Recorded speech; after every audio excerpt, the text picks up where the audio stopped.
Now, many of these children are so severely retarded that it would be difficult, if not impossible, to take care of them at home. So all we can offer them is good care and sympathetic understanding. We've learned a lot about it, that world out there. In fact, for better or worse, we've created most of it. We've made tools and we've manipulated nature to change our surroundings here on Earth and even off of it. But what a curious creature man is. From what he's learned down through the ages, has concerned things other than himself. Homosexual men. Homosexuals have been coming out of the closet, organizing, lobbying. But almost without exception, the homosexuals who have come forward are unmarried. Although gays claim there may be as many as 20 million homosexuals in the United States, nobody knows how many of them are married. The reason in most cases is obvious. Many of them married for a cover, for social or business reasons, even to have children. And they don't want to shed that cover. Most of all, they don't want their wives to know. So being concerned with ourselves in the times in which we live is nothing new, nothing unusual. The difference is, today, life is more complex. Conflicting demands are made on us. Change is so rapid that an answer that seems right one day may be wrong the next. Traditional codes of do's and don'ts are constantly being challenged. We're surrounded by threats to our safety, our well-being, our happiness. We're all confronted by these threats to our peace of mind. To be alive is to be subject to stress. So we all have anxieties and tensions. At certain times in the course of our lives, it's normal to be a little more sensitive, uptight, like when we're undergoing major changes in our life. Stages such as adolescence, menopause, or when we make a big change in our style of living, perhaps marriage, birth of a child, or when we lose someone we're close to. The Dick Van Dyke Show, starring Dick Van Dyke.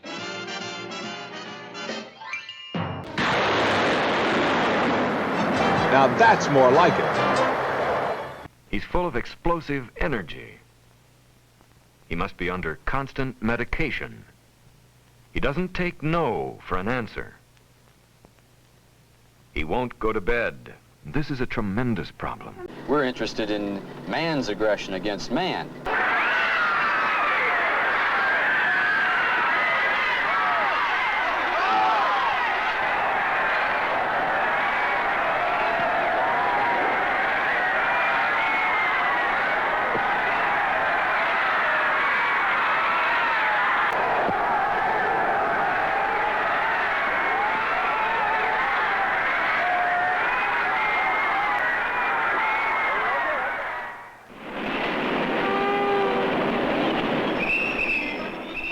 What types of environments are aversive and thus likely to produce aggression? Well, overpopulated environments certainly are. They crowd the organism into unpleasantness, and they require that some organisms miss some pleasant experiences, like enough food or shelter or privacy.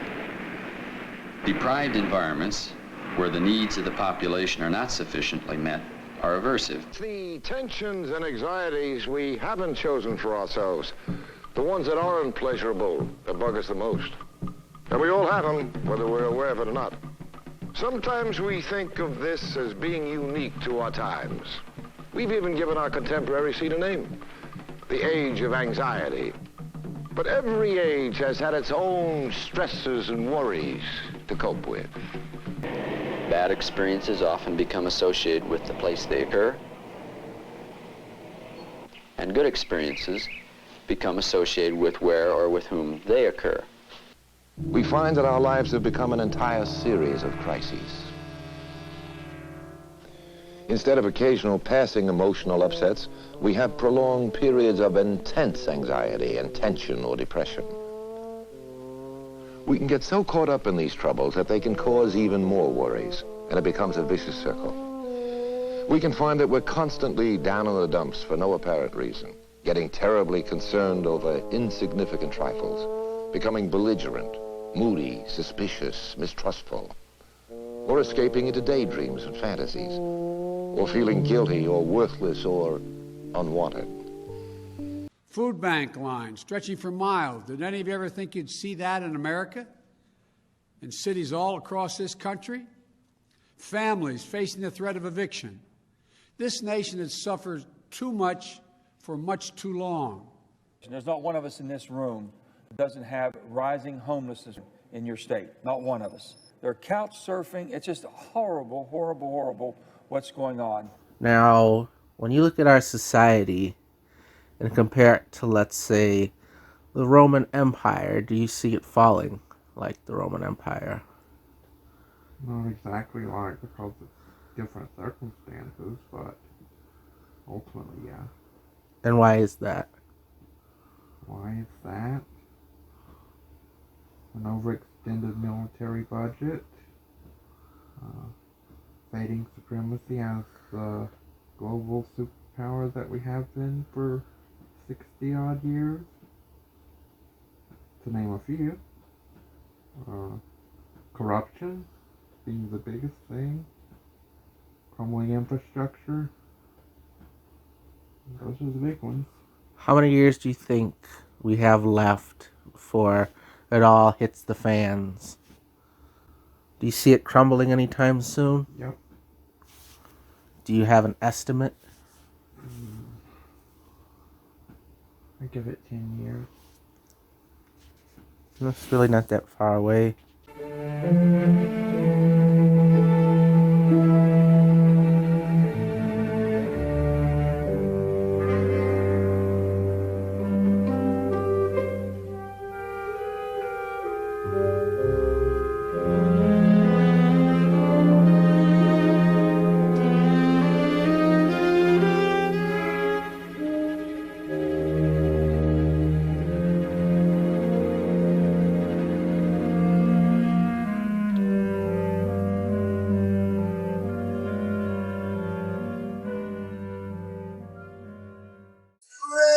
Rain is coming